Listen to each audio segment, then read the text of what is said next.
Good afternoon, everyone. So my name is Swan-Ha Kim, and as the Director of the Institute for Health Policy and Leadership, it is my pleasure to welcome you to our Spotlight event featuring the important topic of immigration policy and social determinants of health. And I'm pleased to introduce our speaker, our honored speaker, Dr. Nancy Berlinger. I'm gonna read through her bio here, so bear with me. Dr. Berlinger is a Hastings Center research scholar whose work focuses on two major themes: ethical and societal challenges arising from population aging, and the role of health practitioners, systems, and policymakers in the care and well-being of immigrants. These themes reflect her long-standing interest in decision-making and care concerning serious illness and near the end of life, safety and harm in health systems, and the moral dimensions of care work. She publishes, presents, and speaks to the media frequently on topics within these realms. Dr. Berlinger's long-standing work on healthcare access for undocumented immigrants, including the Undocumented Patients Public Database and resources, has expanded in response to federal policy changes affecting legally present immigrants and asylum seekers. In 2018, she convened Creating Systems of Safety for Immigrant Health, a practitioner-led initiative to explore how health systems, in collaboration with other sectors, should respond to policy changes with negative health consequences for immigrants and their families. A 2014 convening in partnership with the New York Immigration Coalition produced recommendations for a direct access approach to healthcare for uninsured, undocumented immigrants, which was subsequently piloted and fully implemented in the municipal health system in New York City. She was a 2018 resident at the Bellagio Center of the Rockefeller Foundation for a book project on migration and urbanism. She serves on the Bioethics Committee of Montefiore Medical Center in Bronx, New York, and on Montefiore's Ethics Review Committees on Hospice Access to Patients Alone, and teaches an interdisciplinary course on immigration at Lehman College, City University of New York. Dr. Berlinger is a graduate of Smith College and received a doctorate in English literature from the University of Glasgow and a Master of Divinity with a focus on ethics from Union Theological Seminary. So it is my pleasure to welcome her to address you. Please join me. You know, you always, when you have something at noon and you're in a hospital and there's a state of emergency, and you think, who is going to show up? But I'm so glad that we have such a wonderful audience today. I just wonder, how many people in the room are clinicians, doctors, nurses, people who bedside care, respiratory technicians, chaplains? Got some chaplains. Administrators, people who run programs. Maybe you're a nurse, but you primarily are a manager these days. Okay, so there will be something in here for all of you. This is a talk that I have been working up, mostly giving to audiences like these. I recently presented it at the Immigrant Health and Cancer Disparities Service at Memorial Sloan Kettering in New York City, which is a tremendous resource inside of a major cancer center that really comes out of a social determinants focus led by the great Francesca Gainey. They do research on things like, do our patients have enough to eat? And what are the healthcare challenges of taxi drivers? Things like that, very, very practical. And then I gave a version of this talk recently to two groups of clinicians at Lurie Children's Hospital in Chicago. And it was really heartening because sometimes people who come out for immigrant health don't realize that there are other people like them. This is an issue where we have been so used to putting everything on the front line to solve in isolation. We say there's a broken healthcare system, solve it, one patient at a time. This is very distressing. It leads to ad hoc approaches. One doctor I know in the Bronx says, all I want is for this to be less ad hoc-y. You know, that's his goal. I'm going to be talking about this a few weeks in Little Rock, Arkansas. We're surprised. Their issues are not that different from the ones that you're facing in California, in New York, in Chicago, in other immigrant health centers.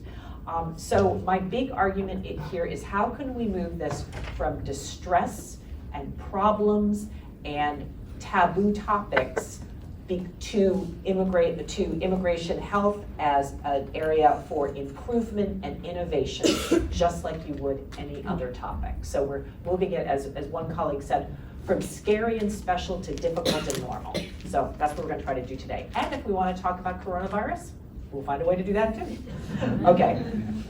So some quick facts here from the Great Migration Policy Institute. Their website is awesome and practically everything's free.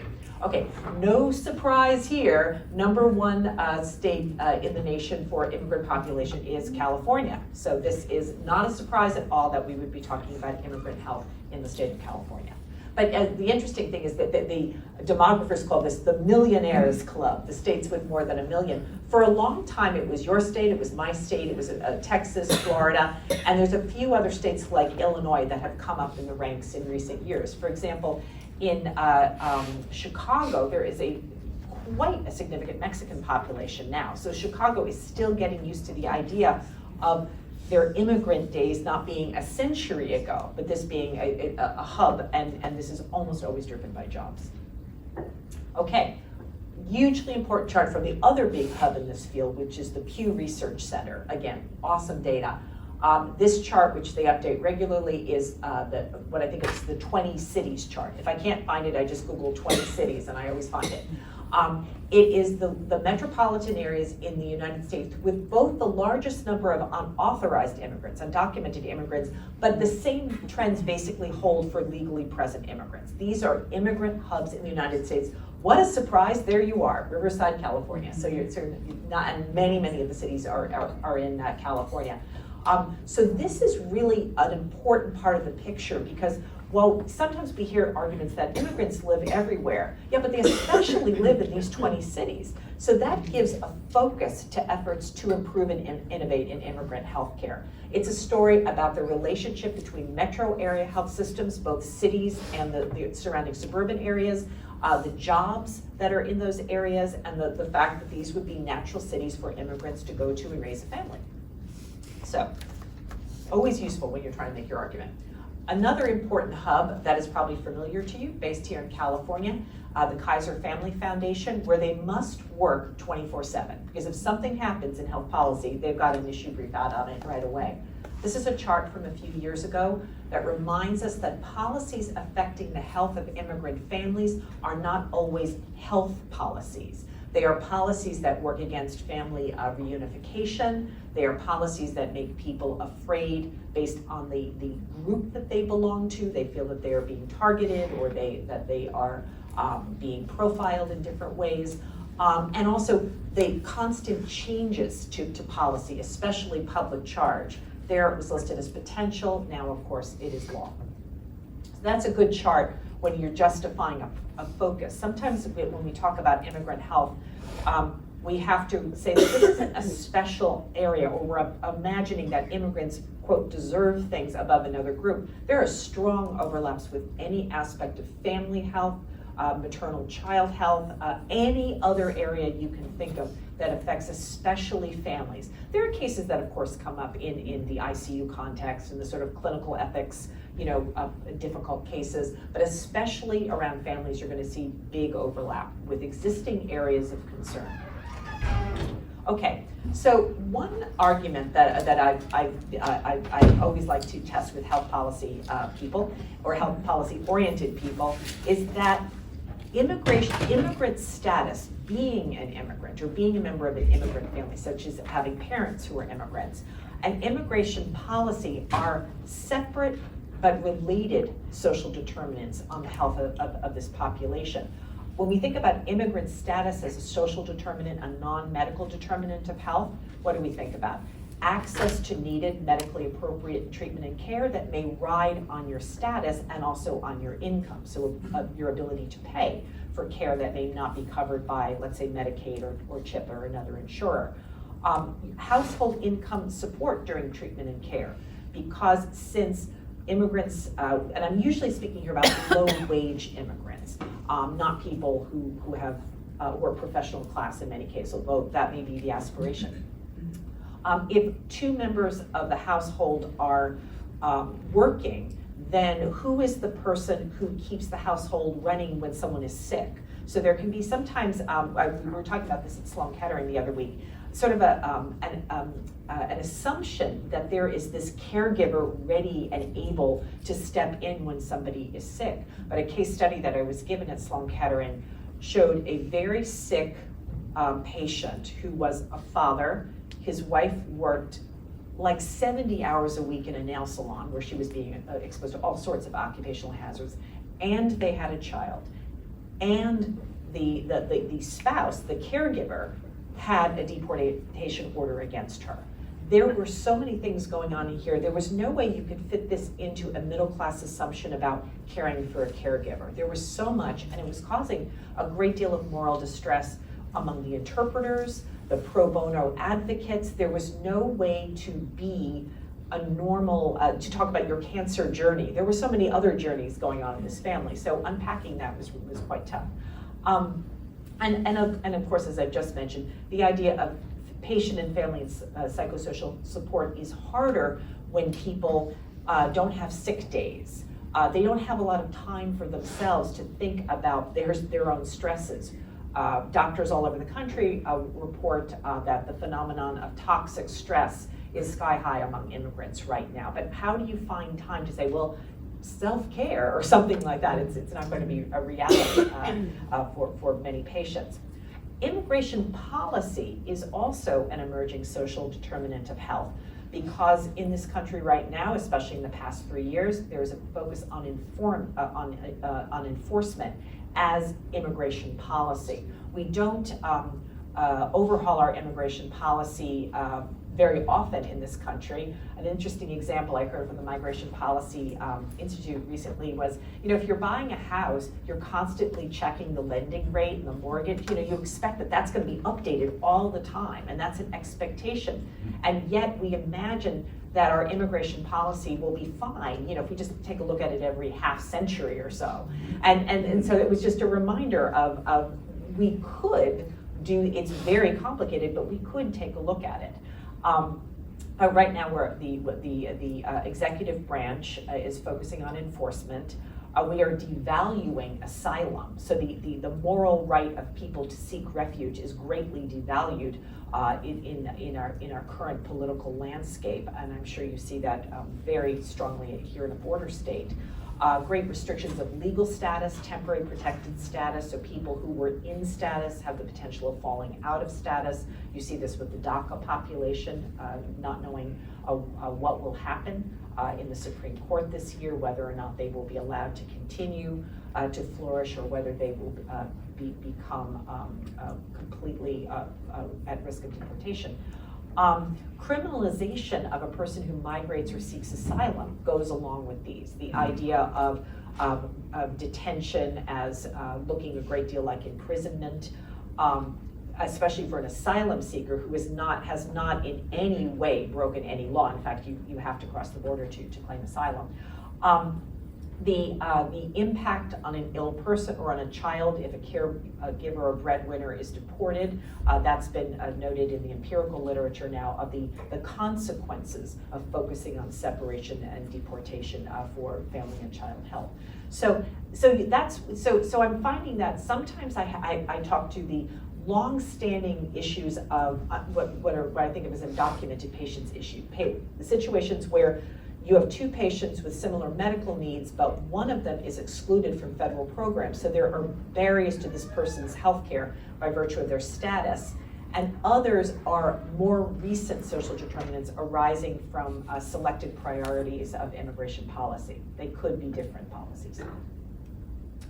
Okay, so briefly, these are some of the policy-induced stressors on immigrant families in the enforcement era: detention, deportation, inability to reunite a family, and the pervasive fear of this happening to your family. The ultimate fear is that loss of your child, or thinking if you send your child off to school, they won't come back.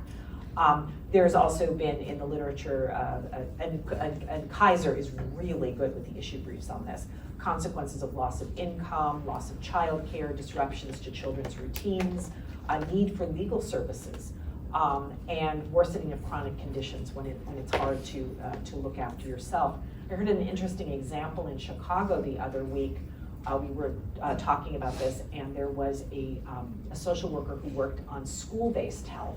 And she said, I think I now understand better why some of the parents who are in homeless shelters are so reluctant to sign up for bus passes so their children can go to school.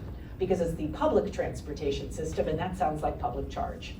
So it was, and here it was like, oh, why won't they just fill out the form? They can just get this. But it isn't simple once you've been instructed to be afraid of your use of public services, including the Chicago Municipal Transport Authority, which has nothing to do with the federal government. The public charge area, you're deeply familiar with, is a deliberately complicated and frightening policy that has introduced myriad documented chilling effects on immigrant households' use of health-related programs, including, as this example indicates, anyone who's perceived to be an authority. Public libraries, public anything, can be a public hospital, can sound like public charge if you're frightened. Technically, it applies only to green card applicants, but these chilling effects touch citizen children who rely on their parents for access to health care. Legal permanent residents, they may be just afraid that they're, is this going to be taken away from them? Undocumented immigrants, because it's a little hard to parse that this is about people who are green card applicants. It can seem like, well, maybe I should just stay clear of public programs too. And of course, it overlaps with this pervasive fear of detention, deportation, and family separation. So what should we do?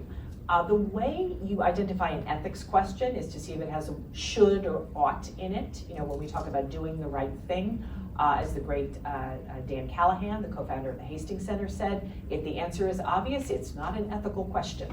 So we have to figure out, and also there is no perfect should solution like, oh, given unlimited resources, we could do this. It's like, you always have to assume that the resources are limited and there are competing interests.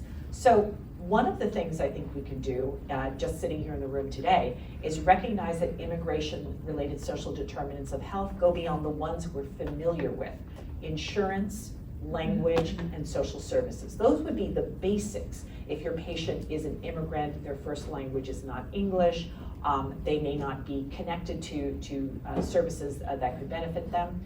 It's unclear whether or not they're eligible for Medi-Cal, for example. The other level, the emerging level, is existential fears related to being an immigrant. These particular stressors that come out in the form of depression, anxiety, and other very difficult conditions to live with that are induced by national level policy and priorities and rhetoric about immigrants. Kaiser, again, is really good on this because they regularly will, they'll just sort of take a bolus of recent empirical literature and just put it up there and summarize it for you. So you don't have to look at lots and lots of journal articles. Our undocumentedpatients.org database also can do that for you because we look at both the PubMed literature, but we also look at the gray literature. So sometimes there's a helpful report that you might not pick up otherwise. So another thing we can do is acknowledge and respond to practitioners, the front line, the doctors, nurse practitioners, social workers, chaplains, child life specialists, audiologists. That was somebody who came to one of my Chicago talks. She's saying, I'm always, as I'm explaining how programs can help children who are getting cochlear implants or others, I'm wondering, what does it sound like when I'm telling you about all these public programs that you could take advantage of? Does that now sound like something you shouldn't do if you're an immigrant? Acknowledge that these are difficult times to communicate, and you're working with a very stressed population. Acknowledge the policy-induced causes of these feelings. I think one thing we could do is resist migration crisis framing. Migration has been part of this country for as long as it's been a country, and even before that. And dehumanizing metaphors like flood or surge. It's so easy to reach for those, and yet we have to remember that they are not, they turn people into things. And they also suggest that people are threatening. They're either going to drown us or something. We do exactly the same thing when we talk about dementia, when we talk about the tsunami and of dementia. And this just isn't a good way to talk about people. I think we should offer a care counterframe that aligns with healthcare professionalism, which is usually what medical ethics and nursing ethics is boiling down to. How to be a good professional under challenging conditions. So then our question becomes, how should we care for these patients, these families, this community member under these built-in conditions when we cannot magically change policy. We should take a look at how we manage cases that involve immigrants who are under such severe stress. We should avoid crisis to crisis, ad hoc. You know, the doctor of the day is the one responsible for solving the intractable problem. Siloed, where we're just, you know, different departments have my way, but they're not talking to each other. Or concealed, acting as though this is somehow taboo in the state with the largest population of immigrants. This is obviously a broad concern to case management. We should not expect social workers to be miracle social workers, that they have to magically pull resources out of the air. We should be alert to the potential for bias in resource allocation. This comes up at a hospital where I'm on the ethics committee because it's 100% of the patient population is Medicaid eligible. Lots of immigrants. Least healthy county in New York State is the Bronx. So you're always trying to figure out, well, for whom do I advocate, given that there is so much need? And the great Tia Powell, who directs the Bioethics Center at Monty, she's also a psychiatrist, and she said, clinicians serving safety net populations, or clinicians in general, always have to be aware of their own cuteness index. Know who you think of as cute, because you're probably going to want to help that person. So if you start thinking, oh, she's such a nice mom, she's such a good family, they brought us cookies, what a cute kid, you are probably going to, in life, in healthcare as well, want to go the extra mile for that person. You're going to knock on doors. You're going to do this or do that. And you're going to say, well, that's my advocacy role. But what if somebody isn't cute to you? Do you see them? Do you view them as difficult? You know, so this isn't just immigrant families. This could be anybody presenting with similar needs and similar claims on you as an existing, as a limited resource. Your advocacy time, your political juice are limited resources. So one thing Tia always advises is on teams, we have to come to that. I mean, sometimes people will say, you know, here's a population I always find difficult to help because sometimes it brings up my own family dynamics. You know, I see this patient, I see my dad, and it's really hard for me, but I'm coping to this, you know? And so sometimes one person's difficult is another person's cute. So, but you have to be aware for this potential for implicit bias. It could result in some people unfairly not getting things, or some people could get a little more of something. There's the, nurses have said, there's the impulse sometimes to say, let me get all the snacks and free samples and give them to you. And now there's nothing left for anybody else. So not really a good way to allocate resources. A few other things that we should do. We should commit ourselves to mitigating threats and harms locally. This is more than wearing a badge that says health justice now or healthcare is a human right. That's kind of a slogan-y approach. My colleague Leah Zalman in Boston, who is the expert on the financing of healthcare for immigrants, and she's also a working clinician, she said, mention human rights and you've just cut your audience in half. You know, there are some people who don't use that language, it's less common in the United States. So instead, let's figure out what we can do locally, because locally and regionally, because remembering the slides at the beginning, there's a really good moral argument for focusing on metro area health systems and the good you can do in Riverside, San Bernardino, because this is usually a metro area issue. There are also obviously immigrants who work in agriculture and more rural areas, and there are migrant health services. But if you can do well with the patient population you serve here, you're reaching a very large population of immigrants in the state of California. So I think some of this is thinking like gatherings like this. Let's have structured interdisciplinary discussion. I would include interpreters and community health workers who may enjoy high trust from the population and also be very attuned to language and cultural issues. There was a really good piece in the New Yorker recently that was profiling an interpreter of an indigenous language from Central America. I cannot remember which one. And one of his insights was that a person who has been marginalized in a Spanish-speaking community and is speaking an indigenous population, a minority language or a dialect or something like that, also tends to respond to Spanish or English by saying yes, by agreeing. You know, it's not, it introduces another language hurdle. So interpreters can be so helpful. At Sloan Kettering, the cancer disparity seminars include the interpreters, and they also will notice disrespectful or counterproductive behavior on the part of attendings or house staff. They will, you know, when someone is saying, well, haven't you filled out this form yet, or something like that, that is adding stress to the situation of a person whose caregiver can't even be in the room because she's at work. And so chaplains are very helpful there too, because they may be, you know, they may be able to just pick up on nonverbal cues, but you still have to get that basic linguistic competency in the room as well. Identify, oh, and one thing that's really important, I'll talk about that in a bit, is support informal networks of immigrant health-focused practitioners. There may be, you may find out, as I did, over a cup of coffee one day, that the hospital that you work in or have a professional relationship with has an ongoing group of people who've been meeting every Tuesday night for 2 years trying to figure out what they should do. And it's like, okay, well, we have to get beyond the like just feeling bad or wondering what we can do. So, so if there's an immigration working group here at Loma Linda, find out who it is, start a listserv, take a team photo, and make that the first draft of your efforts to start improving care for this population. This group needs a champion in administration, because that's how things work in healthcare. A colleague of mine who works in HR at a big hospital, she said literally there's a form in HR that says, who is your champion? So the idea that it can just be, you know, heroic doctors and nurses isn't really the reality of how change happens in hierarchical systems like this.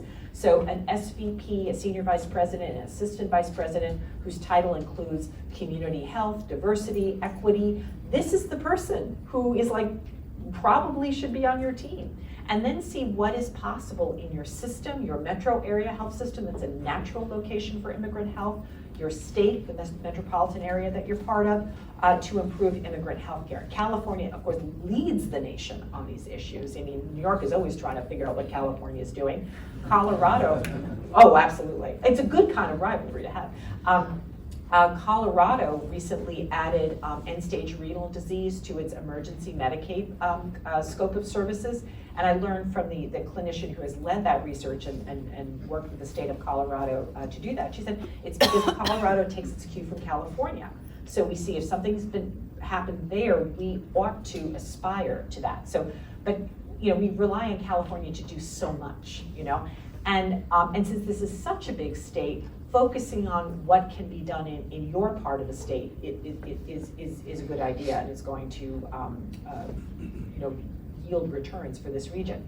And also approaching community-based organizations, immigrant rights groups, in a spirit of learning and collaboration is very important. Sometimes when we think about when we're hospital-based ethics services, sometimes talk about extending into the community as though the community you know, was just waiting, you know, to have clinical ethics consultation. But community-based organizations often are the trusted source of referrals for healthcare. If you want to know like where to get a job, where to get an apartment, and how to get healthcare for your children where they're not going to ask you a lot of questions, you're going to probably turn to someone who speaks your languages in your community. We have hundreds of immigrant rights groups in New York City, and the umbrella groups are New York Immigration Coalition and Make the Road. So I'm sure you're aware of these groups in your area, and I just find while they work very differently, the scale is very different from a major medical center, I always learn something from hanging out with them. So, so I just always mention that. Also, medical legal partnerships. Do you have those in your system?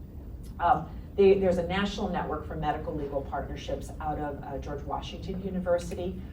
These are programs that train and place lawyers to work directly on teams in hospitals and clinics to resolve health-related problems that may have a legal solution. So in New York City, legal health is in every hospital and clinic in New York City. It also is one of the most immigration-focused medical legal partnerships in the country. I always find they're a good idea to work with, to involve, because they're also great at education. So if there's something like about immigrants and access to transplant that nobody's sure what the right answer is, they will do a training for you. They're very, very helpful and very eager to do this. So here's where we are now from my position, and I should have put up a picture of the Hastings Center, but I look out at the Hudson River and it looks like exactly what you think a think tank looks like, except we look at West Point, so that's a little funny sometimes, but that's a very different culture over there. So here's what we're doing. We have been identifying broad concerns and limited success approaches. In October 2018, with funding from the Open Societies Foundation's Public Health Program, we had a national convening called Creating Systems of Safety for Immigrant Health. Because I was noticing, this was right after, when I was thinking about this that summer, that was the summer where we began to hear about children in cages. And so much focus on the border in particular. And you could see how lawyers had gotten organized, journalists had gotten organized, all of these different groups, and they said, where is healthcare in this? We think about safety and protection from harm all the time, but I'm wondering how we can think about safety when the threat is coming from outside of the healthcare system, not just error prevention from nosocomial harms, for example. So, and I thought, oh, somebody must have thought of this already, and then I got to work and I did some searches, I didn't find anything, so I thought, okay, well, I guess we'll do it. So, so there was agreement among these clinicians, public health specialists, we had policymakers there, that a learning collaborative type approach focused on improvement and innovation was potentially more effective than just doing one-off education. You know, what you need to know about public charge, goodbye. And doctor said, that's like drinking from a fire hose. There was no good way for them to translate it into everyday practice, especially in the limited amount of time they had with one patient, or the typical ad hoc problem solving. Some of the doctors in the room said, you know, learning collaboratives are prestigious in institutions. We use them for all kinds of goals. Whereas I know, I remember Leah Zalman saying, I can get this far on my own if it's just me or emailing my friends about how to solve this one case. It's not efficient how we work. So people were eager to think about ways to work together. And for the past year or more, I've been talking with clinicians in different parts of the country and saying, okay, where is there momentum in your system for moving forward in a more coordinated way? So there's Sloan Kettering, which has this large service that sort of extends the reach of a specialty hospital to a lot of safety net hospitals in New York City. There's the Health and Law Immigrant Solidarity Network in Boston, which is 400 people on their listserv. A lot of them are socialized through the Harvard hospitals. So, you know, there are ways of getting a meeting room and talking with each other, but they haven't done a learning collaborative yet. There's the immigration working groups at Montefiore, 40 doctors and other specialists. Denver Health has a group, and Lurie Children's Hospital, another 40 people showed up last week. And now they're all in touch with each other via my inbox, which is the hangout for all of these groups. And so we've begun to explore how we can move forward. We've also involved a medical anthropologist who directs quality initiatives at Montefiore and is familiar with some of these group-based approaches, which almost always involve more than one city. If you looked at Children's Health Watch or other networks around really tough problems like infant mortality, you don't just want to do all of your work in one place and then everyone say, oh, well, that's just Riverside, California. We're totally different. You want data and perspectives from more than one place. So here's a little survey, I'll explain it because it's a little small, that we did with those 40 doctors at Montefiore, very quick, but fortunately there are people with actual research expertise, so they worked it out. They got 23 respondents, so more than half of people responded. This was over the holidays. And we asked them what were the top 5 most common challenges that they faced. Not existential fears about, you know, this is so terrible, babies in cages. We had to get it down to, in actual practice in New York City, what were you actually seeing? Well, not surprisingly, the big three, language, social service, and health insurance, were always the perennials, the undocumented problems, the low-income problems. But rising were concerns about immigration status, and I think that's where you see the effects of administration policies, and rising were public charge fears. And this was before the Supreme Court public charge ruling that made public charge official. So that was, I think, good for people to see that, to say, we don't have to deal with every esoteric issue. These are the ones that we're seeing all the time, and that we, as practitioners who care for immigrants, still have trouble with. Either we don't know what to do, or there is some lack of coordination in our system that makes this hard for us to move forward on. There's some uncertainty here. So the idea was, like, how would we go from these problems to develop an immigrant healthcare improvement and innovation network? So we recruited a leadership champion, I should say my colleagues at Montefiore did, who's an assistant VP in community and population health. We also began to talk to the Greater New York Hospital Association, because she's very plugged into those networks. So VPs at different hospitals are part of that membership organization. And the implementation scientist, Elisa Farrow, has been really helpful in saying, this is how you would design this as a pilot study. You know, not just a group of people around a table, that's important, but you also wanted to say, where could you get metrics? How would you plan for dealing with variation? So it's not just pilot replication, because you expect to see variation in different cases. So she's been really helpful to think along with. So, you know, just in summing up, opportunities to improve and innovate. We've established there's a moral as well as a pragmatic case for focusing on metro areas, and the role of the voluntary academic medical center like Loma Linda that provides care to low-income immigrant communities, supplementing public health systems, not just relying on the public sector to do everything. Now the snapshot that we've been working toward of the project, and this is very much in progress, what we're conceptualizing is an 18-month initiative with clinician-led immigrant working groups, the Montefiore group, the Lurie group, and metro area health systems plus selected local stakeholders. Like in New York, it would be the immigrant health person from the New York Department of Health and Mental Hygiene, which is the largest public health system in the country, and also from Immigrant Affairs, which is very active in New York City. Having an initial workshop face-to-face plus work group webinars. These are based on other successful initiatives. Everybody doesn't have to come together around everything. You can do a lot with Zoom these days. Produce an implementation guide with best practices, because that's one thing that people find challenging is you don't have a ready set of best practices to apply. You have to get to best practices given all of these social determinants. Disseminate it, focusing on children's hospitals where you see both immigrant parents and immigrant children, existing public health networks, and health systems in those metro areas. And then you future projects, you study implementation in different systems, and you expect that you're going to see a variation. That's okay.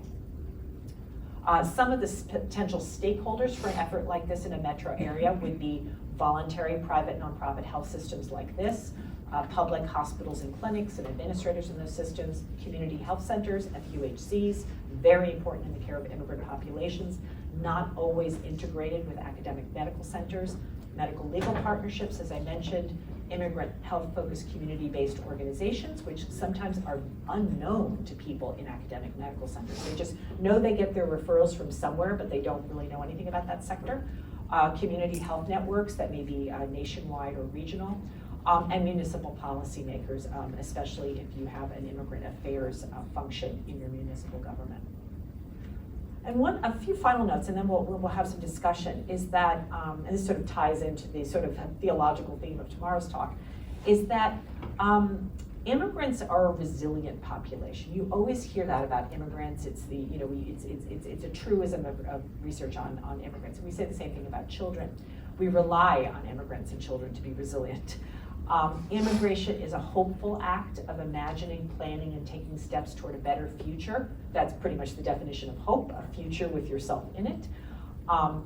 Anti-immigrant policies and rhetoric are cruelly testing this capacities. We're expecting people to be resilient as we're pulling the rug out from under them over and over again. So responding to the health consequences of immigration policy in our communities is, I would argue, a hopeful act of imagining a better future for our community.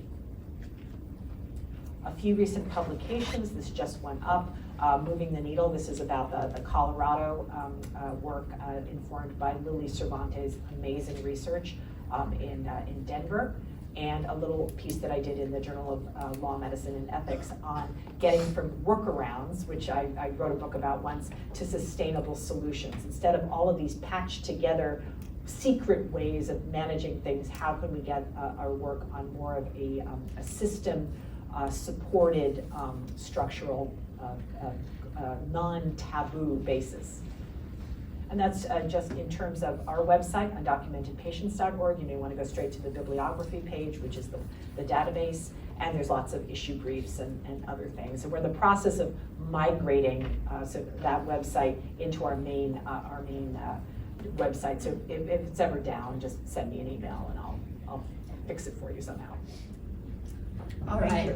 Well, Dr. Berlinger's slides and also recording of this talk will be available on our website, which is ihpl.llu.edu.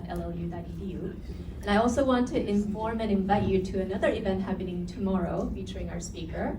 And it's the Provençal lecture happening at the Mazo MB Theater at 10:15 a.m. tomorrow, titled After Harm, Truth-Telling, Apology, Repair, Forgiveness, and Healthcare Work. And there will also be a panel discussion afterwards. So I'll leave some flyers here. That's sponsored by the Center for Christian Bioethics, which is one of our strong partners. So thank you again for coming out, and please join me once again in thanking Dr. Berlinger.